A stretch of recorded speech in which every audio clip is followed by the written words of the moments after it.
ನೋಡಕ್ ತುಂಬಾ ಕೆಟ್ಟದಾಗಿದ್ದೀನಿ. ಸ್ಟಾರ್ಟ್ ಹಾಕೋಣ. ಪ್ಲಾನ್ಸ್ ನಾನು ಮನೆಯಲ್ಲೇ ಕುತ್ಕೊಂಡು ಮಾಡ್ಕೊಡ್ತಾ ಇದ್ದೀನಿ. ಹುಡುಗಿ ಸಿಗೋದಕ್ಕೆ ಪ್ಲಾನ್ ಮಾಡ್ಕೊಡೋದು ಆತರ ನೀವೇ ಬೇಕಿದ್ರೆ ಮಾಡ್ಕೊಡ್ತೀನಿ. ಒಳ್ಳೆ ಹುಡುಗಿದ್ರು ನಮ್ಮ ಸಬ್ಸ್ಕ್ರೈಬರ್ಸ್ ಎಲ್ಲ ಒಳ್ಳೆಯವರು. ನೀ ಕಮಿಟೆಡ್ ಸಿಂಗಲ್? ನಾನಾ? ಎಸ್.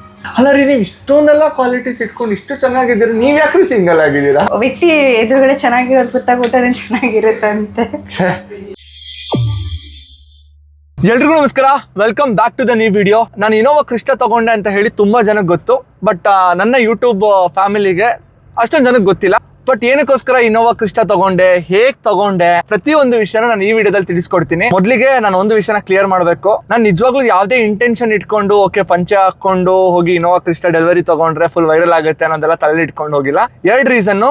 ಇತ್ತೀಚೆಗೆ ಜಾಸ್ತಿ ಪಂಚೆ ಹಾಕೋದಕ್ಕೆ ಶುರು ಮಾಡಿದೀನಿ, ಯಾಕಂದ್ರೆ ನನ್ಗೆ ಅದು ಸಿಕ್ಕಾಪಟ್ಟೆ ಕಂಫರ್ಟ್ ಅನ್ಸುತ್ತೆ. ಎರಡನೇ ರೀಸನ್, ಯೂಶಲಿ ಎಲ್ಲರೂ ಕಾರ್ ಡೆಲಿವರಿ ತಗೋಬೇಕಾದ್ರೆ ಬ್ಲೇಸರು ಫಾರ್ಮಲ್ಸ್ ಹಾಕೊಂಡೋಗಿ ತಗೊಂತಾರೆ. ನಾನು ಸ್ವಲ್ಪ ಡಿಫ್ರೆಂಟ್ ಆಗಿ ಏನಾದ್ರು ಟ್ರೈ ಮಾಡೋಣ ಅನ್ನೋ ಒಂದೇ ಒಂದು ರೀಸನ್ಗೋಸ್ಕರನೇ ಪಂಚೆ ಹಾಕೊಂಡೋಗಿ ಕಾರ್ನ ಡೆಲಿವರಿ ತಗೊಂಡೆ. ಅದು ನೋಡಿದ್ರೆ ಸಿಕ್ಕಾಪಟ್ಟೆ ವೈರಲ್ ಆಯ್ತು. ಯಾವ ಮಟ್ಟಿಗೆ ಅಂತ ಅಂದ್ರೆ, ನನಗೆ ಮೆಸೇಜ್ ಮಾಡದೇ ಇರೋರು, ಕಾಲ್ ಮಾಡದೇ ಇರೋರೆಲ್ಲ ನನಗೆ ಪೋಸ್ಟ್ಗಳನ್ನ ಕಳ್ಸೋದಕ್ಕೆ ಶುರು ಮಾಡಿದ್ರು. ನಿನ್ನ ಪೋಸ್ಟ್ ನೋಡಿದೆ, ಫೇಸ್ಬುಕ್ ಅಲ್ಲಿ ನೋಡಿದೆ, ಇನ್ಸ್ಟಾಗ್ರಾಮ್ ಅಲ್ಲಿ ನೋಡಿದೆ, ಕಂಗ್ರಾಚುಲೇಷನ್ಸ್ ಅಂತ ಹೇಳಿ. ಸೊ ಯಾರ್ಯಾರೆಲ್ಲ ಪೋಸ್ಟ್ ಹಾಕಿದ್ರಾ ನಿಜವಾಗ್ಲೂ ಥ್ಯಾಂಕ್ ಯು. ಇವಾಗ ಆಕ್ಚುಲ್ ವಿಷಯಕ್ಕೆ ಬರೋಣ.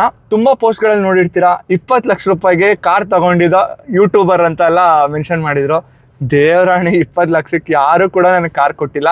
ಇನ್ನೊಂದು ಕೆಲವೊಂದ್ ಕಡೆ 26 ಲಕ್ಷ ಅಂದ್ರು, ಅದು ಕೂಡ ತಪ್ಪು. ಆಕ್ಚುಯಲ್ ಪ್ರೈಸು ನಾನು ಎಷ್ಟು ಕೊಟ್ಟೆ ಈ ಕಾರ್ಗೆ, ಹೇಗ್ ತಗೊಂಡೆ, ಪ್ರತಿಯೊಂದು ವಿಷಯನೂ ಹೇಳ್ತೀನಿ. ಹಾಗೆ ಇನ್ನೊಂದು ವಿಷಯ, ತುಂಬಾ ಜನ ಪರ್ಸನಲ್ ಆಗಿ ಮೆಸೇಜ್ ಮಾಡಿ ನಂಗೆ ಕೇಳಿದ್ ಒಂದೇ ಒಂದು ವಿಷಯ ಏನು ಅಂತಂದ್ರೆ, ಯಾಕೋಸ್ಕರ ಕಾರ್ ಡೆಲಿವರಿ ತಗೊಂಡೋ ವ್ಲಾಗ್ ಹಾಕಿಲ್ಲ ಅಂತ ಹೇಳಿ.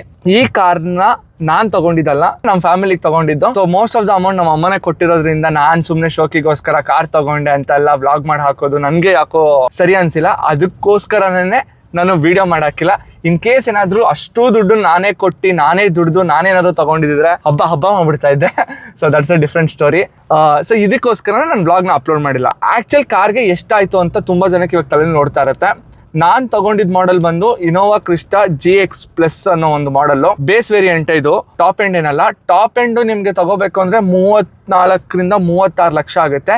ಅದೇ ನೀವು ಬೇಸ್ ವೇರಿಯಂಟ್ ಹೋಗ್ತೀರಾ ಅಂತ ಅಂದ್ರೆ 28 ಲಕ್ಷ ಆನ್ ರೋಡ್ ಪ್ರೈಸ್ ಆಗುತ್ತೆ. ಇವಾಗ ನಿಮ್ಗೆ ನಾನು ಹೇಳ್ಕೊಡ್ತೀನಿ ಹೇಗೆ ಕಾರ್ನ ಕಮ್ಮಿ ದುಡ್ಡಲ್ಲಿ ತಗೋಬಹುದು ಅಂತ ಹೇಳಿ. ನಾನು ಮಾಡಿದ್ ಏನು ಅಂತ ಅಂದ್ರೆ, ಫಸ್ಟ್ ಕೆಲವೊಂದು ಶೋರೂಮ್ಗಳಿಗೆ ಹೋದೆ. ಅಂದ್ರೆ ಈಗ ಬ್ರ್ಯಾಂಡ್ಸ್ ಇರುತ್ತಲ್ಲ, ಈಗ ಟೊಯೋಟಾದಲ್ಲಿ ನಂದಿ ಟೊಯೋಟಾ, ವಿವೋ ಟೊಯೋಟಾ, ಅವಿಂದು ಟೊಯೋಟಾ, ಈ ತರ ಟೊಯೋಟಾಗಳು ಇರುತ್ತಲ್ಲ. ನಾನೇನ್ ಮಾಡಿದೆ, ನಮ್ಮ ಮನೆ ಹತ್ರ ಯಾವ್ಯಾವ ಟೊಯೋಟಾ ಶೋರೂಮ್ಗಳಿದೆ ಅಲ್ಲಿ ಹೋಗಿ ಕೊಟೇಶನ್ ಹಾಕ್ಸ್ಕೊಂಡೆ, ಕ್ರಿಸ್ಟಾಗೆ ಎಷ್ಟಾಗುತ್ತೆ ಅಂತ ಹೇಳಿ. ಸೊ ಅವರು ಒಂದು ಕೊಟೇಶನ್ ಕೊಟ್ಟರು. ಸರ್ 27 ಲ್ಯಾಕ್ ಚೇಂಜ್ ಏನೋ ಆಗುತ್ತೆ, ಡಿಸ್ಕೌಂಟ್ ಎಲ್ಲ ಹೋಗಿ ನಿಮಗೆ 27 ಲ್ಯಾಕ್ 5,000 10,000 ಮಾಡ್ಕೊಡ್ತೀವಿ ಅಂತ ಅಂದ್ರು. ಅದಾಗಿದ್ಮೇಲೆ ಮತ್ತೆ ನಾನು ಬೇರೆ ಶೋರೂಮ್ಗಳಿಗೆಲ್ಲ ಹೋಗಿಲ್ಲ. ಮನೇಲಿ ಕುತ್ಕೊಂಡು ಯಾವ್ಯಾವ ಶೋರೂಮ್ಗಳಿದೆ ಅದ್ ನಂಬರ್ಗಳನ್ನೆಲ್ಲ ಗೂಗಲ್ ಮಾಡಿ ತಗೊಂಡಿದ್ಮೇಲೆ ಒಂದೊಂದೇ ಶೋರೂಮ್ಗೆ ಕಾಲ್ ಮಾಡೋದಕ್ಕೆ ಸ್ಟಾರ್ಟ್ ಮಾಡಿದೆ. ಓಕೆ, ನಾನು ಈ ಥರ ಒಂದು ಕ್ರಿಸ್ಟಾ ಕಾರ್ನ ತಗೋಬೇಕು ಅಂತ ಇದ್ದೀನಿ, ಏನು ಪ್ರೈಸ್ ಇದೆ ಅಂತ ಕೇಳಿದೆ. ಸರ್ ಪ್ರೈಸು ಡಿಸ್ಕೌಂಟು ಎಲ್ಲ ಹೇಳಿದ್ರು. ಆಲ್ಮೋಸ್ಟ್ ಎಲ್ಲ ಶೋರೂಮಲ್ಲೂ ಸೇಮ್ ಪ್ರೈಸೇ ಹೇಳಕ್ಕೆ ಸ್ಟಾರ್ಟ್ ಮಾಡಿದ್ರು. ಅವಾಗ ನಾನೊಂದು ಐಡಿಯಾನ ಉಪಯೋಗಿಸಿದೆ. ನನಗೆ ಈ ಶೋರೂಮಲ್ಲಿ ಈ ಪ್ರೈಸು ಕೊಡ್ತಾ ಇದ್ದಾರೆ. ಫಾರ್ ಎಕ್ಸಾಂಪಲ್ 27 ಲ್ಯಾಕ್ 10,000 ಇದನ್ನ 27 ಲ್ಯಾಕ್ ಕೊಡ್ತಾ ಇದ್ದಾರೆ. ನೀವು ಅದಕ್ಕಿಂತ ಕಮ್ಮಿ ಕೊಟ್ಟರೆ ನಾನು ಬಂದು ನಿಮ್ಮ ಹತ್ರ ತೊಗೊತೀನಿ ಅನ್ನೋ ಒಂದು ಪ್ಲಾನ್ನ ಇಂಪ್ಲಿಮೆಂಟ್ ಮಾಡೋದಕ್ಕೆ ಶುರು ಮಾಡಿದೆ. 27 ಲ್ಯಾಕ್ 90,000 ಕೊಡ್ತೀವಿ ಬನ್ನಿ ಅಂತ ಒಬ್ರು, ಇನ್ನೊಬ್ರು 27 ಲ್ಯಾಕ್ 85,000 ಕೊಡ್ತೀವಿ, 70,000 ಕೊಡ್ತೀವಿ. ಇದೇ ಥರ ನಾನು ಯಾವ್ಯಾವ ಶೋರೂಮ್ಗೆಲ್ಲ ಕಾಲ್ ಮಾಡಿದೆ, ಪ್ರತಿಯೊಂದು ಶೋರೂಮಲ್ಲೂ ನಾನು ನೆಗೋಷಿಯೇಟ್ ಮಾಡೋದಕ್ಕೆ ಸ್ಟಾರ್ಟ್ ಮಾಡಿದೆ. ಸೊ ಈ ಥರ ಮಾಡ್ತಾ ನನಗೆ ಆಲ್ಮೋಸ್ಟ್ ಇನ್ನೂ ಒಂದು 30-40 ಸಾವಿರ ಕಮ್ಮಿ ಆಯಿತು. ಅವಾಗ ಗೊತ್ತಾಯಿತು, ಓಕೆ ಇಷ್ಟನ್ನ ಮಾರ್ಜಿನ್ನು ಪ್ರತಿಯೊಂದು ಟೊಯೋಟಾ ಶೋರೂಮಲ್ಲೂ ಇಟ್ಕೊತಾರೆ ಅನ್ನೋದು ಅವಾಗ ಒಂದು ವಿಷಯ ಗೊತ್ತಾಯಿತು. ಆಮೇಲೆ ನನ್ನ ಫ್ರೆಂಡ್ ಮುಖಾಂತರ ಹಾರೋಹಳ್ಳಿ ಅಂತ ಒಂದು ಊರಿದೆ ಏರ್ಪೋರ್ಟ್ ರೋಡ್ ಹತ್ರ, ಅಲ್ಲಿ ನನ್ನ ಫ್ರೆಂಡ್ಗೆ ಒಬ್ರು ಪರಿಚಯ ಇದ್ರು, ಡೀಲರು ಜೋಸಫ್ ಅಂತ ಹೇಳಿ. ನಾನು ಅವ್ರ ನಂಬರ್ನ ಮೆನ್ಷನ್ ಮಾಡಿರ್ತೀನಿ. ಪಾಪ ಆ ಪರ್ಸನ್ ಸಿಕ್ಕಾಪಟ್ಟೆ ಕೈಂಡ್ ಆಗಿದ್ರು. ಏನೇನು ಪ್ರತಿಯೊಂದನ್ನು ಹೇಳಿ ಎಕ್ಸ್ಪ್ಲೈನ್ ಮಾಡಿ ನನಗೆ ಒಂದು ಬೆಸ್ಟ್ ಪ್ರೈಸ್, ಆ ಪ್ರೈಸ್ನ ನಾನು ರಿವೀಲ್ ಮಾಡೋದಕ್ಕಾಗಲ್ಲ, ಆ ಒಂದು ಬೆಸ್ಟ್ ಪ್ರೈಸ್ಗೆ ನಾನು ಈ ಕಾರ್ನ ತೊಗೊಂಡೆ. ಏನಕ್ಕೆ ಇಷ್ಟೆಲ್ಲ ಹೇಳಿದೆ ಅಂತ ಅಂದರೆ, ಪ್ರತಿಯೊಬ್ಬರಿಗೂ ಕಾರ್ ತೊಗೊಳೋ ಒಂದು ಕನಸಿರುತ್ತೆ. ತಗೋಬೇಕಾದ್ರೆ ಮೋಸ ಹೋಗಬೇಡಿ. ಈ ಥರ ಬಾರ್ಗೇನ್ ಮಾಡೋದ್ರಿಂದ ಡೆಫಿನೆಟ್ ಆಗಿ ಅಟ್ಲೀಸ್ಟ್ ಒಂದು 20,000 ಉಳಿತು ಅಂತಂದ್ರೂ ನಿಮ್ಗೇನೋ ಒಂದು ಆಕ್ಸೆಸರೀಸ್ಗಾಗುತ್ತೆ. ಸೊ ಈ ಥರ ಮಾಡಿ ನಾನು ಕಾರ್ನ ತಗೊಂಡೆ. ಹಾಗೆ ಇವತ್ತು ಒಂದಿಷ್ಟು ಮಾಡಿಫಿಕೇಶನ್ಸ್ಗಳನ್ನ ಮಾಡ್ಸೋಕೆ ಹೊರಟಿದ್ದೀನಿ, ಒಂದಿಷ್ಟು ಆಕ್ಸೆಸರೀಸ್ಗಳನ್ನ ಹಾಕಿಸ್ಬೇಕು ಅಂತ ಹೇಳಿ. ಎಲ್ಲಿ ಹಾಕಿಸ್ತೀನಿ, ಏನು, ಪ್ರತಿಯೊಂದನ್ನು ಈ ವಿಡಿಯೋದಲ್ಲಿ ತಿಳಿಸ್ತೀನಿ. ಸೊ ಇವಾಗ ಆಕ್ಸೆಸರೀಸ್ ಹಾಕ್ಸೋ ಅಂತ ಜಾಗಕ್ಕೆ ಹೋಗೋಣ ಬನ್ನಿ. ಸೊ ಇವಾಗ ಆಕ್ಚುಲಿ ಏನೇನು ಹಾಕ್ಸ್ತಾ ಇದೀನಿ ಅಂತ ಅಂದ್ರೆ ಒಂದು seat cover, rear bike protector, ಒಂದು ಫಾಗ್ ಲ್ಯಾಂಪ್, ನಾನು ಪ್ರತಿಯೊಂದು ಐಟಮ್ಸ್ ಗಳನ್ನ ತೋರಿಸ್ತೀನಿ. ಸೊ ಇವಾಗ ಕೆಲಸ ಶುರು ಮಾಡ್ತಾರೆ. ಸೊ ಹೇಗಿರುತ್ತೆ ಅಂತ ತೋರಿಸ್ತೀನಿ. ಬರೀ 5 ನಿಮಿಷದಲ್ಲಿ ಇಡೀ ಕಾರಲ್ಲಿರೋ ಅಷ್ಟು ಸೀಟ್ಗಳನ್ನ ಬಿಚ್ಚಾಕ್ಬಿಟ್ರು. ಎಷ್ಟು ವರ್ಷದಿಂದ ಎಕ್ಸ್ಪೀರಿಯನ್ಸ್ ಭಯ್ಯ? 5 ಇಯರ್ಸ್. ಯಾವ ಕಾರ್ ಕೊಟ್ಟರು ಬಿಚ್ತೀರಾ ಹಿಂಗೆ? ಅಣ್ಣ ಬಿಚ್ಚೋದ್ರಲ್ಲಿ ಸಿಕ್ಕಾಪಟ್ಟೆ ಫೇಮಸ್ ಇದ್ದಾರೆ. ಸೀಟ್ ಕವರ್ ಗೈಸ್, ನೀವೇನ ಅನ್ಕೊಂಬೇಡಿ. ಸೊ ಇವಾಗ ಏರ್ ಬ್ಯಾಗ್ ನ ಬಿಚ್ಚಿದ್ದಾರೆ. ಸೊ ಸ್ಟೇರಿಂಗ್ ತೋರಿಸ್ಬಿಡಿ. ಸೊ ಇದಕ್ಕೆ ಕಂಪ್ಲೀಟ್ ಆಗಿ ಕವರ್ ಹೊಲಿಯಕ್ಕೆ ಎತ್ಕೊಂಡು ಹೋಗ್ತಾ ಇದಾರೆ. ಈ ಸೀಟ್ ಕವರ್ನ ಥ್ರೆಡ್ಗಳನ್ನ ಕಟ್ ಮಾಡ್ಬಿಟ್ಟು ಹೊಲಿತಾರೆ. ಸೊ ಫಿಟ್ಟಿಂಗ್ ಕರೆಕ್ಟಾಗಿ ಕುತ್ಕೊಳುತ್ತೆ ಅಂತ ಹೇಳಿ ಇವಾಗ ಅದನ್ನ ತೋರಿಸ್ತೀನಿ ಬನ್ನಿ. ಸೊ ಈ ಥರದ್ದೊಂದು ಸೆಲೆಕ್ಟ್ ಮಾಡಿದ್ದೀನಿ, ಬ್ರೌನ್ ಅಂಡ್ ಬ್ಲ್ಯಾಕ್. ನೋಡ್ಬೇಕು ಹೆಂಗ್ ಬರುತ್ತೆ ಅಂತ ಹೇಳಿ. ಸೊ ಇದನ್ನ ಹೆಂಗ್ ಕಟ್ ಮಾಡಿದ್ರು ಅನ್ನೋದನ್ನ ತೋರಿಸ್ತೀನಿ. ಸೊ ಇದನ್ನ ಸುಮ್ಮನೆ ಇದು ಮಾಡಲ್ಲ, ಕಂಪ್ಲೀಟ್ ಆಗಿ ಥ್ರೆಡ್ಡಿಂಗ್ ನ ಕಟ್ ಮಾಡ್ಕೊಂಡು ಆಮೇಲೆ ಫಿಟ್ಟಿಂಗ್ ಮಾಡ್ತಾರೆ. ಸೊ ದಟ್ ಫಿಟ್ಟಿಂಗ್ ಕರೆಕ್ಟಾಗಿ ಕುತ್ಕೊಳ್ಳಿ ಅಂತ ಹೇಳಿ. ಕರೆಕ್ಟ್ ಅಲ್ಲ ಬ್ರೋ? ಬಟ್ ಹೊಟ್ಟೆ ಉರಿತಾ ಇದೆ, ಇಷ್ಟು ಲಕ್ಷ ರೂಪಾಯಿದು ಥ್ರೆಡ್ ಕಟ್ ಆಗ್ತಾ ಇದೆಯಲ್ಲ ಅಂತ ಹೇಳಿ. But end of the day ಇದನ್ನು ಹಾಕ್ಸ್ತಾ ಇರೋದೆ ಕಂಫರ್ಟ್ ಇರಲಿ ಅಂತ ಹೇಳಿ. ಸೊ ಇದು ಮೇಲ್ಗಡೆ ಬರೋದು ರೂಫ್ ರೈಲ್ ಇದು. ಸೊ ಹಿಂದೆ ಬೈಕ್ ಪ್ರೊಟೆಕ್ಟರ್, ಯಾರಾದ್ರೂ ಹಿಂದೆ ಬಂದ್ಬಿಟ್ಟು ಗುದ್ಗಿದ್ರೆ ಏನೋ ಆಗ್ಬಾರ್ದು ಅನ್ನೋದಕ್ಕೋಸ್ಕರ ಈ ಥರ. ನೀನೇ ಫಿಟ್ ಮಾಡ್ಬಿಡ್ತೀನೋ? ಈ ಚಿಕ್ಕ ಚಿಕ್ಕ ಹುಡುಗರೆಲ್ಲ ಫಿಟ್ಟಿಂಗ್ ಎಲ್ಲ ಮಾಡ್ತಾರೆ, ನನಗೆ ಏನೋ ಬರಲ್ಲ. JC ರೋಡಲ್ಲಿ ಆಕ್ಸೆಸರೀಸ್ ಎಲ್ಲ ಕಮ್ಮಿಗೆ ಸಿಗುತ್ತೆ ಅಂತ ಹೋಗ್ತೀವಿ. ಆದ್ರೆ ಕೆಲವೊಂದ್ ಸರಿ ಅವ್ರು ತೋರ್ಸೋದೇ ಒಂದು, ಹಾಕೋದೇ ಇನ್ನೊಂದಾಗಿರುತ್ತೆ. ಅದಕ್ಕೆ ಮೋಸ ಹೋಗ್ಬಾರ್ದು ಅಂತ ಹೇಳಿ ಸ್ವಲ್ಪ ಹುಷಾರಾಗಿ ಅಲ್ಲೇ ನಿಂತ್ಕೊಂಡು ಪ್ರತಿಯೊಂದು ಐಟಮ್ನ ಫಿಟ್ ಮಾಡೋವರೆಗೂ ಕಾಯ್ತಾ ಇದ್ದೆ. ಇಲ್ಲೇನಾದ್ರೂ ಸ್ವಲ್ಪ ಯಾಮಾರಿದ್ರೆ ಗೋವಿಂದನೇ. ನಾನು ಈ ಎಲ್ಲ ಐಟಮ್ಗಳನ್ನ ಪರ್ಚೇಸ್ ಮಾಡಿದ್ದು Nandi electronic and car accessories. JC ರೋಡಲ್ಲಿ ಒಂದಿಷ್ಟು ಅಂಗಡಿಗಳನ್ನೆಲ್ಲ ವಿಚಾರಿಸಿದೆ. ಎಲ್ಲ ಅಂಗಡಿಗಳಿಗೂ ಕಂಪೇರ್ ಮಾಡಿದ್ಮೇಲೆ ಇಲ್ಲಿ ಪ್ರೈಸ್ ಒಂದ್ ಸ್ವಲ್ಪ ಕಮ್ಮಿ ಇತ್ತು, ಹಾಗೆ ಜೆನ್ಯೂನ್ ಪಾರ್ಟ್ಸ್ ಕೂಡ ಸಿಕ್ತು. ಈ ಎಲ್ಲಾ ಫಿಟ್ಟಿಂಗ್ ಗಳು ಮುಗಿಯೋದಕ್ಕೆ 3 ಅವರ್ ಹಿಡಿತು. ನನಗೆ ಏನ್ ಹಾಕ್ಸಿದೀನಿ ಅಂತ ತೋರಿಸ್ತೀನಿ. Fog lamp, roof rails, foot stepper, bike protector, seat cover, ಆಮೇಲೆ ಸ್ಟೇರಿಂಗ್ಗೆ ಕವರು, ಈ ಇಷ್ಟು ಆಕ್ಸೆಸರೀಸ್ಗಳನ್ನ ಇವತ್ತು ನನ್ನ ಕಾರ್ಗೆ ಫಿಟ್ ಮಾಡಿಸಿದೆ. ಸೊ ಇವಾಗ ಕಂಪ್ಲೀಟ್ ಆಗಿ ಓವರ್ ಪ್ರೈಸ್ ಬಂದ್ಬಿಟ್ಟು 43,800 ಆಗಿತ್ತು. ಸೊ ಡಿಸ್ಕೌಂಟ್ ಮಾಡಿ 40,000ಗೆ ರೌಂಡ್ ಆಫ್ ಮಾಡಿದ್ದಾರೆ. ಇದು ಸರ್ ಪೇಮೆಂಟ್. ಪರ್ಫ್ಯೂಮು ಕೊಟ್ಟಿದ್ದಾರೆ ಡ್ಯಾಶ್ ಬೋರ್ಡ್ ಮೇಲೆ ಇಡಿ ಅಂತ. Sir thank you so much. ಇವಾಗ ಆಕ್ಚುಯಲ್ ಟ್ವಿಸ್ಟ್ ಇದೆ. ನಾನು ನನ್ನ ಇನ್ಸ್ಟಾಗ್ರಾಮಲ್ಲಿ ಒಂದು ಸ್ಟೋರಿನ ಅಪ್ಲೋಡ್ ಮಾಡ್ತೀನಿ, ಯಾರು ನನ್ನ ಜೊತೆ ಡ್ರೈವಿಗೆ ಬರ್ತೀರಾ ಅಂತ ಹೇಳಿ. ಯಾರು ಮೊದಲು ರಿಪ್ಲೈ ಮಾಡ್ತಾರೋ ಅವ್ರನ್ನ ಇವತ್ತು ನಾನು ಡ್ರೈವಿಗೆ ಕರ್ಕೊಂಡು ಹೋಗ್ತೀನಿ. ಸೊ ಇವಾಗ ಸ್ಟೋರಿನ ಅಪ್ಲೋಡ್ ಮಾಡೋಣ.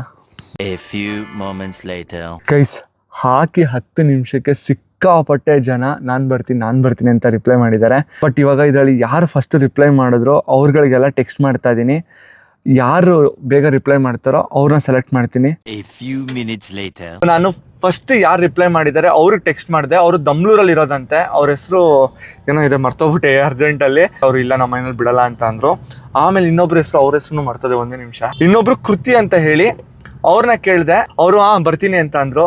ಬಟ್ ನಾನು 1 ಅವರಲ್ಲಿ ಬರ್ತೀನಿ ಅಂತ ಹೇಳಿದೆ. ಬಟ್ ಸಿಕ್ಕಾಬಿಡೆ ಲೇಟ್ ಆಗೋಗಿದೆ. ಈಗ ಆಲ್ರೆಡಿ 10. ಪಾಪ ಅವ್ರು PG ನಲ್ಲಿ ಇರೋದಂತೆ, ಗೊತ್ತಿಲ್ಲ ಬರ್ತಾರೋ ಏನೋ ಅಂತ ಹೇಳಿ. ಈಗ ಫಸ್ಟ್ ಅವ್ರ ಜಾಗಕ್ಕೆ ಹೋಗಿ ಅವ್ರನ್ನ ಕರ್ಕೊಳ್ಳೋಣ. ನನಗೆ ಈ ಪುಕ ಅಂತ ಭಯ ಆಗ್ತಾಯಿದೆ. ಲೈಕ್ ಹೆಣ್ಮಕ್ಳನ್ನ ಇಷ್ಟೊತ್ತೆ ಕರ್ಕೊಂಡು ಹೋಗೋದು ಸರಿನೋ ತಪ್ಪೋ ಗೊತ್ತಿಲ್ಲ. ಬಟ್ ಜನ ಹೆಂಗೆ ನೋಡ್ತಾರೋ ಏನೋ. ಬಟ್ ನೋಡೋಣ ಏನಾಗುತ್ತೆ ಏನೋ ಅಂತ ಹೇಳಿ.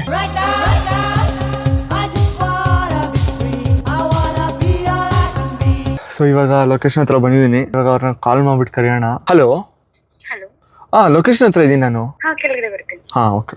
ನೋಡಕ್ ತುಂಬಾ ಕೆಟ್ಟದಾಗಿದ್ದೀನಿ. ಸ್ಟಾರ್ಟ್ ಹಾಕೋಣ. ಲಾಸ್ಟ್ ಟೈಮು ನಿಮ್ಗೆ ನೆನಪಿದ್ರೆ ನಾನು ನನ್ನ ಬರ್ಡೇ ವಿಡಿಯೋ ದಿನ ಒಬ್ಬ ಸಬ್ಸ್ಕ್ರೈಬರ್ನ ಹೊರಗಡೆ ಕರ್ಕೊಂಡೋಗಿದ್ದೆ. ಕಮೆಂಟ್ಸ್ ಅಲ್ಲಿ ಉಗ್ದಿದ್ದು ನಿಂಗೆ ಹೆಣ್ಮಕ್ಳನ್ನ ನೀಟಾಗಿ ಮಾತಾಡ್ಸಕ್ ಬರಲ್ಲ, ಹುಡುಗರ ಹತ್ರ ಹೆಂಗ್ ಮಾತಾಡ್ತೀಯೋ ಹೆಣ್ಮಕ್ಳ ಹತ್ರನೂ ಹಂಗೆ ಮಾತಾಡ್ತೀಯ. ಇವತ್ತು I will prove you guys, ನನ್ಗೂ ಚೆನ್ನಾಗಿ ಮಾತಾಡಕ್ ಬರುತ್ತೆ ಹೆಣ್ಮಕ್ಳ ಹತ್ರ ಅಂತ ಹೇಳಿ ನೀಟಾಗಿ ಮಾತಾಡ್ತೀನಿ. ನಾನು ಇದೇ ಕಣ್ಣಾಗ ನೋಡೇ ಬಿಡ್ತೀನಿ. ತುಂಬಾ ಬೇಗ ಬಂದ್ಬಿಟ್ಟಿದೆ. ಅವಾಗಿಂದ ಬರ್ತೀನಿ. I am so sorry. ಇಲ್ಲ ಆಕ್ಚುಲಿ ತಗೊಳ್ಳಿ, ಮೈಕ್ ಒಂದು ಹಾಕೊಂಬಿಡಿ. ಸಾರಿ ಪಾಪ, ನಾನು ಇವಾಗ ಫಸ್ಟೇ ಸಾರಿ ಕೇಳ್ತಾ ಇದ್ದೀನಿ. ಇದನ್ನ ಸಾರಿ ಕೇಳ್ತೀನಿ. ಎಷ್ಟು ಅವರಿಂದ ವೇಟ್ ಮಾಡ್ತಾ ಇದ್ದೀರಾ? 1.5 hours, maybe 2 hours. ಸಾರಿ ಎಲ್ರ ಮುಂದೆ ಕೇಳಿದ್ದೀನಿ. ಸರಿ ಹೊರಡೋಣ, ಫಸ್ಟ್ ಬನ್ನಿ. ಸೊ ಇವಾಗ ಹೇಳಿ ಫಸ್ಟ್ ಎಲ್ಲಿ ಹೋಗೋಣ? ನಿಯರ್ ರೆಸ್ಟೋರೆಂಟ್ ಯಾವ್ದಿದೆ ಅಂತ ಗೊತ್ತಿಲ್ಲ. ಓಕೆ, ಗೂಗಲ್ ಅಲ್ಲಿ ಸರ್ಚ್ ಮಾಡಿ ಹೋಗ್ಬೋದಲ್ಲ? ನೀವು ಎಲ್ಲಾದ್ರೂ ಸರ್ಚ್ ಮಾಡಿ, ನೀವು ಎಲ್ಲಿ ಹೇಳ್ತಿರೋ ಕರ್ಕೊಂಡು ಹೋಗ್ತೀನಿ. First of all congrats car ತಗೊಂಡಿರೋದಕ್ಕೆ. Thank you. ಸೊ ನಿಮ್ ಫುಲ್ ಹೆಸರು? ಕೃತಿಕಾ. ಏನ್ ಮಾಡ್ಕೊಂಡಿರೋದು ಕೃತಿಕಾ ನೀವು? ಆಕ್ಚುಲಿ ನಾನು BE ಕಂಪ್ಲೀಟ್ ಮಾಡಿದ್ದೀನಿ. ಇವಾಗ ನಾರ್ಮಲ್ ಆಗಿ ನಮ್ ಫ್ರೆಂಡ್ ಸರ್ಕಲ್ ಅಲ್ಲಿ ಈಗ ಪ್ಲಾನ್ಸ್ ಕೇಳ್ತಾರೆ. ಸೊ ಪ್ಲಾನ್ಸ್ ನ ನಾನು ಮನೆಯಲ್ಲೇ ಕುತ್ಕೊಂಡು ಮಾಡ್ಕೊಡ್ತಾ ಇದ್ದೀನಿ. ಹೌದಾ? ಹುಡುಗಿ ಸಿಗೋದಕ್ಕೆ ಪ್ಲಾನ್ ಮಾಡ್ಕೊಡೋದು ಆತರ ನೀವೇ ಬೇಕಿದ್ರೆ ಮಾಡ್ಕೊಡ್ತೀನಿ. ಯಾವ ಊರವ್ರು ನೀವು? ಬೆಂಗಳೂರವ್ರೇನಾ? ನಾನ್ ಹಾಸನದವರು ಯಾರು ಇದ್ದೀರಾ? ಎಲ್ಲ ಲೈಕ್ ಮಾಡ್ಬಿಡಿ, ಸಬ್ಸ್ಕ್ರೈಬ್ ಮಾಡ್ಕೊಳ್ಳಿ. ನೀವು ಸಿಂಗಲ್? ನಿಜ ಹೇಳ್ರಿ, ಏನ್ ಪರವಾಗಿಲ್ಲ. ಆಕ್ಚುಲಿ ಕಮಿಟೆಡ್ ಆಗಿದ್ರೆ ಬಾಯ್ ಫ್ರೆಂಡ್ ಬಿಡ್ತಿರ್ಲಿಲ್ಲ, ಬರಕ್ಕೆ. ಓ ಹಂಗೆ ಗೈಸ್, ಸಿಂಗಲ್ ಹುಡುಗಿ. ಇನ್ಸ್ಟಾಗ್ರಾಮ್ ಐಡಿ ಹಾಕ್ತೀನಿ. ಬೇಡಪ್ಪ, ನಮ್ದು ಪ್ರೈವೇಟ್ ಅಕೌಂಟ್ ಇದೆ, ನಾವ್ ಅಷ್ಟೊಂದು public ಆಗಕ್ಕೆ ಇಷ್ಟ ಇಲ್ಲ. ನಮ್ಮ ಹುಡುಗರು ಗೊತ್ತಲ್ಲ. ಅರ್ಥ ಆಯ್ತು ಅನ್ಸುತ್ತೆ. ನೀವ್ ಏನ್ ಬೇಕೋ ತಗೊಳ್ಳಿ, ಆರ್ಡರ್ ಮಾಡಿ. ಸೊ ಇದು ಆರ್ಡರ್ ನನ್ಗೆ ನಿಜ ಬರಲ್ಲ, ನೀವ್ ಮಾಡಿ. ಏನಕ್ಕೆ ಹೆಣ್ಮಕ್ಳು ಅವರು ಯಾವಾಗ್ಲೂ ಆರ್ಡರ್ ಮಾಡೋದ್ರಲ್ಲಿ ಅಂದ್ರೆ ಲೈಕ್ ನಾನು ಜಾಸ್ತಿ ತಿನ್ನಲ್ಲ, ಕಮ್ಮಿನೇ ತಿನ್ನೋದು? ಯಾರಿಲ್ಲ, ತುಂಬಾ ತಿಂತಾರೆ, ಅದು ಅವ್ರ ಮೇಲೆ ಡಿಪೆಂಡ್ ಆಗುತ್ತೆ. ಆಕ್ಚುಲಿ ಒಂದ್ ವಿಷಯ ಹೇಳ್ಬೇಕು, ಎಷ್ಟೋ ದಿನದ ಹಿಂದೆ ಒಂದ್ಸರಿ ಮೆಸೇಜ್ ಮಾಡಿದ್ರಿ ಅಲ್ಲ, ಇಫ್ ಐ ನಾಟ್ ರಾಂಗ್, 16 ಜಾನ್ ಪಾಪ ಅವ್ರ ಒಂದು ಮೆಸೇಜ್ ಹಾಕಿದ್ರು. ಬೇಡ ಬಿಡಿ ಪ್ಲೀಸ್, ಬೇಡ ಬೇಡ. ನನ್ ಸಾರಿ, ನಾನು ನೋಡಿಲ್ಲ ಆಯ್ತಾ, ನಂಗೆ ತುಂಬಾ ದಿವಸ ಬಂದಿತ್ತು. ನನಗೆ ಬಿಟ್ಬಿಟ್ಟು ಯಾವ ಚಾನಲ್ ನೋಡ್ತೀರಾ? ಆನೆಸ್ಟ್ ನಾನು ಯಾವ್ದು ನೋಡಲ್ಲ. ಸೀರಿಯಸ್ ನೋಡಲ್ಲ? ಏಕೆ? ಆಕ್ಟಿವೇ ಇರೋದಿಲ್ಲ ಆಕ್ಚುಲಿ. ಮತ್ತೆ ನನ್ನ ವಿಡಿಯೋಸ್ ಮಾತ್ರ ನೋಡೋದು. ಇನ್ಸ್ಟಾಗ್ರಾಮ್ ಅಲ್ಲಿ ಹಂಗೆ ಸ್ಕ್ರೋಲ್ ಮಾಡ್ಬೇಕಾದ್ರೆ ನಿಮ್ದು ವಿಡಿಯೋ ನನ್ಗೆ ಹಾಗೆ ಬಂತು. ಸೊ ಓಕೆ, ಲೈಕ್ ಮನೆಯಿಂದ ಹಿಡ್ದು ಎಲ್ಲದು ಇದೇನಿದು ಇಷ್ಟು ನ್ಯಾಚುರಲ್ ಆಗಿ ಮಾಡ್ತಾರಲ್ಲ, ಏನು ಇದಿಲ್ಲ, ಫಿಲ್ಟರ್ ಇಟ್ಕೊಳ್ತಾರೆ, ಇದ್ದಿದ್ದಂಗೆ ಹೇಳ್ತಾರಲ್ಲ ಅಂತ ಓಕೆ ಅಂತ ಅವತ್ತು ಪ್ರೊಫೈಲ್ ಓಪನ್ ಮಾಡಿ ನಾನು ನೋಡಿದೆ. ಆಮೇಲೆ OneDroid ಕನ್ನಡ ಇಂದ ಅಲ್ಲಿ ಸ್ವಲ್ಪ ಇದಾಯ್ತು. ಸೊ ಹಂಗಾಗಿ ನಾನು ಸ್ಟಾರ್ಟ್ ಮಾಡಿದೆ, ಓಕೆ ನ್ಯಾಚುರಲ್ ಆಗಿ ನಮಗೆ ಕನೆಕ್ಟ್ ಆಗೋ ಥರ ಇದ್ದಾರೆ ಅಂತ. ಇವಾಗ ಬರೋ ಐಟಮ್ನ ಹೊಟ್ಟೆ ತುಂಬ ತಿನ್ನಿ. ನಾನು ನಾಚ್ಕೊಳ್ಳಲ್ಲ, ಊಟದ ಮೇಲೆ ಅಹಂಕಾರ ತೋರಿಸಲ್ಲ. ಸ್ವಲ್ಪ ಒಳ್ಳೆ ಹುಡುಗಿ ಗುರು, ನಮ್ಮ ಸಬ್ಸ್ಕ್ರೈಬರ್ಸ್ ಎಲ್ಲ ಒಳ್ಳೆಯವರು. ನೀ ಕಮಿಟೆಡ್ ಸಿಂಗಲ್? ನಾನಾ? ಎಸ್. ಓಕೆ, ನಿಮ್ಗೆ ಏನ್ ಅನ್ಸುತ್ತೆ? ವಿಡಿಯೋಸ್ ನೋಡಿ ನಾನು ಜಡ್ಜ್ ಮಾಡಕ್ ಆಗಲ್ಲ. ಏನಂದ್ರೆ ಲೈಕ್ ಕೆಲವರು ಅವ್ರ ಪರ್ಸನಲ್ ಲೈಫ್ ನ ಪ್ರೈವೇಟ್ ಆಗಿರಕ್ಕೆ ಇಷ್ಟಪಡ್ತಾರೆ. ಸೊ ಆ ಒಂದು ಇದ್ರಲ್ಲಿ ನಾನು ಕೇಳಿದೆ ಈ ವಿಡಿಯೋಯಿಂದ ಎಲ್ರಿಗೂ ಗೊತ್ತಾಗ್ಲಿ ಅಂತ. ನಾನು ಪ್ರತಿ ವಿಡಿಯೋದಲ್ಲೂ ಹೇಳ್ತೀನಿ ಐ ಆಮ್ ಸಿಂಗಲ್ ಅಂತ. If I am single, I am single. And ಇನ್ನೂ ಒಂದು ವಿಷಯ, ಸಿಂಗಲ್ ಆಗಿದ್ದೀನಿ ಅಂತ ತಕ್ಷಣ ಯಾರಾದ್ರೂ ಬಂದು ಕೇಳಿದ್ರೆ ಓಕೆ ನಾನು ಮಿಂಗಲ್ ಆಗ್ತೀನಿ, ಇಲ್ಲ ಐ ಹ್ಯಾವ್ ಸರ್ಟನ್ ರಿಕ್ವೈರ್ಮೆಂಟ್ಸ್. ಆಮೇಲೆ ಹುಡುಗಿ ಅಂದ್ರೆ ಹಿಂಗೆ ಇರಬೇಕು, ಅವೆಲ್ಲ ಪರ್ಟಿಕ್ಯುಲರ್. ಸರಿ ಆಯ್ತು, ಈ ವಿಡಿಯೋ ಇಂದ ಹೇಳಿ ನಿಮ್ ಹುಡುಗಿ ಅಂದ್ರೆ ಹೆಂಗಿರ್ಬೇಕಂತ. ನಮ್ಮ ಅಮ್ಮಂಗೆ ಇಷ್ಟ ಆದ್ರೆ ನಂಗೆ ಇಷ್ಟ ಆದಂಗೆ ಅಷ್ಟೇ. ಆಕ್ಚುಲಿ ತುಂಬಾ ಒಳ್ಳೆ ಆನ್ಸರ್. ಅಂದ್ರೆ ನಿಮ್ ಫಾಲೋವರ್ಸ್ ಸಿಕ್ಕಿರುತ್ತೆ ಇವಾಗ ಆನ್ಸರ್ ಹೆಂಗಿರ್ಬೇಕು ಅಂತ. ಲೈಫಲ್ಲಿ ನಾವು ಒಂದು ಹೇಳ್ತಾರೆ, ನಮ್ಮ ಅಪ್ಪನ ನಾವು ಇವ್ರು ಬೇಕು ಅಂತ ಚೂಸ್ ಮಾಡೋಕ್ಕಾಗಲ್ಲ, ನಮ್ಮ ಅಮ್ಮನ ಚೂಸ್ ಮಾಡೋಕ್ಕಾಗಲ್ಲ, ನನ್ನ ಸಿಬ್ಲಿಂಗ್ಸ್, ನನ್ನ ಬ್ರದರ್ಸ್, ಯಾರನ್ನೂ ರಿಲೇಟಿವ್ಸ್ ಯಾರನ್ನೂ ಚೂಸ್ ಮಾಡೋಕ್ಕಾಗಲ್ಲ. ಬಟ್ ಒಂದೇ ಆಪ್ಷನ್, ನಮ್ಮ ಲೈಫ್ ಪಾರ್ಟ್ನರ್ ನಾವು ಚೂಸ್ ಮಾಡ್ಬೋದು. ಅದಕ್ಕೆ think wisely, choose better one. So life ಪಾರ್ಟ್ನರ್ನ ಚೂಸ್ ಮಾಡಬೇಕಾದ್ರೆ ತುಂಬ ಸಲ ಯೋಚನೆ ಮಾಡಿ, ಯಾಕಂದರೆ ಒಂದು ರಾಂಗ್ ಪಾರ್ಟ್ನರ್ ಬಂದ್ಬಿಟ್ರೆ ನಿಮ್ಮ ಲೈಫ್ ಎಷ್ಟು ಹ್ಯಾಪಿನೆಸ್ ಇರುತ್ತೆ ಅದು ಫುಲ್ ಹೋಗ್ಬಿಡುತ್ತೆ. ಅದಕ್ಕೇನೆ ಲೇಟ್ ಆದ್ರೂ ಪರವಾಗಿಲ್ಲ, ಸ್ವಲ್ಪ ಲೇಟೆಸ್ಟ್ ಆಗಿರೋದೇ ಹುಡುಕೋಣ ಅಂತ. ಲೇಟಾಗಿ ಹುಡುಕಿ ಒಳ್ಳೆಯವ್ರನ್ನ ಹುಡುಕಿ ಮದುವೆ ಆಗಿ. ಅಲ್ಲ ರೀ, ನೀವು ಇಷ್ಟೊಂದೆಲ್ಲ ಕ್ವಾಲಿಟೀಸ್ ಇಟ್ಕೊಂಡು ಇಷ್ಟು ಚೆನ್ನಾಗಿದ್ದೀರಾ, ನೀವ್ ಯಾಕ್ರಿ ಸಿಂಗಲ್ ಆಗಿದ್ದೀರಾ? ಚೆನ್ನಾಗಿದ್ದೀವ? ಅಯ್ಯೋ, ನಮ್ಮ ಮನೆಯಲ್ಲಿ ಅರೇಂಜ್ ಮ್ಯಾರೇಜ್ ಬಿಟ್ರೆ ಲವ್ ಮ್ಯಾರೇಜ್ ಒಪ್ಪಲ್ಲ. ಅಲ್ಲಿದ್ದಾನೆ ಕಡ್ಲೆ ಇಲ್ಲ, ಕಡ್ಲೆ ಇದ್ದಾನಿಗೆ ಅಲ್ಲಿಲ್ಲ ಅನ್ನೋದು ಇದಕ್ಕೆ. ಹೌದು. ಈಗ ಸ್ಪೂನಿನ ಕೊಡಲ್ಲ, ಹಂಗೆ ತಿನ್ನೋದಾ? ಹಂಗೆ ಲೈಕ್ ಮನೇಲೆಲ್ಲ ಹೆಂಗ್ ತಿಂತೀರಾ ಹಂಗೆ ಕೈಲಿ ಹಾಕೊಂಡು ತಿನ್ಬೇಕು. ಅಲ್ಲ, ತಟ್ಟೆಗೆ ಹಾಕೊಳ್ಳೋದು ಇಷ್ಟಿಲ್ಲ. ಅದ್ ನಿಮ್ ಇಷ್ಟ, ನೀವು ಹಾಕೊಳ್ಳೋದ್ರೆ ಹಾಕೊಬಹುದು, ಸ್ಪೂನ್ ಕೇಳ್ತಾರೆ, ಇಲ್ಲ ಹಂಗೆ ತಿಂತೀನಿ ಅಂದ್ರೆ ತಿನ್ಬೋದು, ಆ ತರ. ನಾನು ಹಂಗೆ ತಿಂತೀನಿ, ನಿಮಗೆ ಬೇಜಾರು ಅಷ್ಟೇ. ಹಂಗೇನಿಲ್ಲ, ಸ್ಪೂನ್ ಬೇಕಂದ್ರೆ ಕೊಡ್ತಾರೆ ಅವರು, ಇಲ್ಲ ನಾನು ಹಂಗೆ ತಿಂತೀನಿ ಅಂದ್ರೆ ತಿನ್ಬೋದು. ಇದನ್ನೇ ತಗೊಂತೀನಿ. ಹಾಕ್ಲಾ? ಲೆಫ್ಟ್ ಹ್ಯಾಂಡ್ ಅಲ್ಲಿ ಹಾಕ್ತಾ ಇದೀನಿ ಅನ್ಕೊಂಡ್ಬಿಡಿ.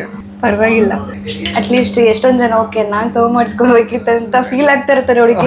ಏನಿಲ್ಲ ಆತರ ಎಲ್ಲ ಆಗ್ತಾ ಇರ್ತಾರೆ. ಹೆಂಗಿದೆ? ಓಕೆ. ಫಿಶ್ ಅಂದ್ರೆ ತಿಂತೀರಾ?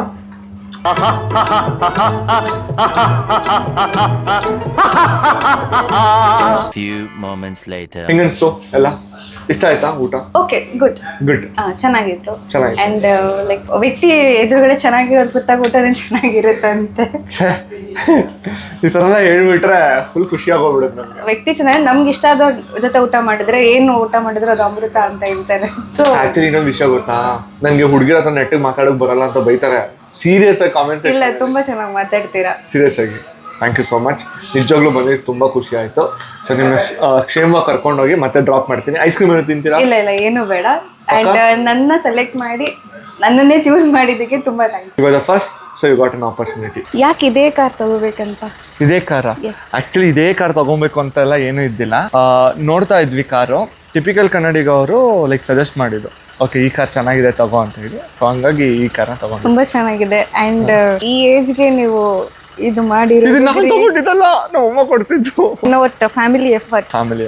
ಸೊ ಹಿಂಗೆ ಗ್ರೋ ಆಗ್ಲಿ, ನಿಮ್ದು ಗ್ರಾಫ್ ಯಾವತ್ತಿದ್ರು ಮೇಲೇನೆ ಹೋಗ್ತಾ ಇರ್ಲಿ, ಇನ್ನ ಥ್ಯಾಂಕ್ ಯು ಯಾವತ್ತು ಕೆಳಗೆ ಡೌನ್ ಆಗೋದು ಬೇಡ. ನಿಜವಾದ ಖುಷಿ ಆಯ್ತು ಈ ಟೈಮಲ್ಲಿ ಬಂದಿದ್ದಕ್ಕೆ.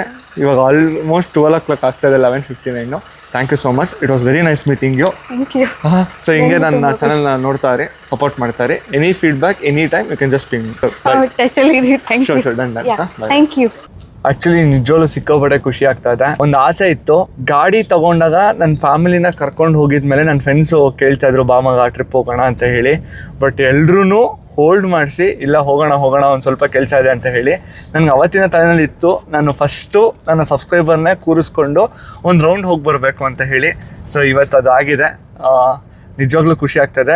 ಹಾಗೆ ಇನ್ನೊಂದು ಪ್ರಾಮಿಸ್ ಮಾಡ್ತಾ ಇದ್ದೀನಿ, ಯಾರು ವಿಡಿಯೋ ನೋಡ್ತಾ ಇದ್ದೀರಾ ನಿಮ್ಮ ಅಮ್ಮಂದರು ಯಾರಾದರೂ ಓಕೆ ವಿನಯನ ಯಾವತ್ತಾರು ಒಂದಿನ ಮೀಟ್ ಮಾಡಬೇಕು, ಇಲ್ಲ ಅಂತಂದರೆ ಎಲ್ಲರೂ ಹೊರಗಡೆ ಹೋಗ್ಬೇಕಿತ್ತು ನಾನು ಕೂಡ ಅಂತ ಏನಾದರೂ ಆಸೆ ಇದ್ದರೆ ನೀವು ನನಗೆ ಕಮೆಂಟ್ ಹಾಕಿ, ಅಥವಾ ಇಲ್ಲ ಅಂತಂದರೆ ಇನ್ಸ್ಟಾಗ್ರಾಮಲ್ಲಿ ಪಿಂಗ್ ಮಾಡಿ, ನಾನೇ ನಿಮ್ಮ ಮನೆಗೆ ಬಂದು ನಿಮ್ಮ ಅಮ್ಮ ಅಥವಾ ಅಪ್ಪನ ಒಂದಿನ ಟ್ರಿಪ್ಪು ಕರ್ಕೊಂಡು ಹೋಗ್ತೇನೆ. ಇದು ನನ್ನ ಕಡೆಯಿಂದ ಪ್ರಾಮಿಸು. ಹೋಪ್ ನಿಮ್ಗೆ ಈ ವಿಡಿಯೋ ಇಷ್ಟ ಆಯ್ತು ಅಂತ ಭಾವಿಸ್ತೀನಿ. ವಿಡಿಯೋ ಇಷ್ಟ ಆಗಿದ್ರೆ ಲೈಕ್ ಮಾಡಿ, ಹಾಗೆ ನಿಮ್ಮ ಅನಿಸಿಕೆಗಳನ್ನ ಕಮೆಂಟ್ ಮೂಲಕ ಕಮೆಂಟ್ ಮಾಡಿ ತಿಳಿಸಿ. ಇನ್ನೊಂದು ಇಂಟ್ರೆಸ್ಟಿಂಗ್ ವಿಡಿಯೋ ಜೊತೆ ಸಿಗ್ತೀನಿ. ಅಲ್ಲಿವರೆಗೂ ನಾನು ಮಿಸ್ ಮಾಡ್ಕೊಳ್ತಾ ಇರಿ. ಬಾಯ್. ಉಪ್ಪಿಗಿಂತ ರುಚಿ ಬೇರೆ ಇಲ್ಲ.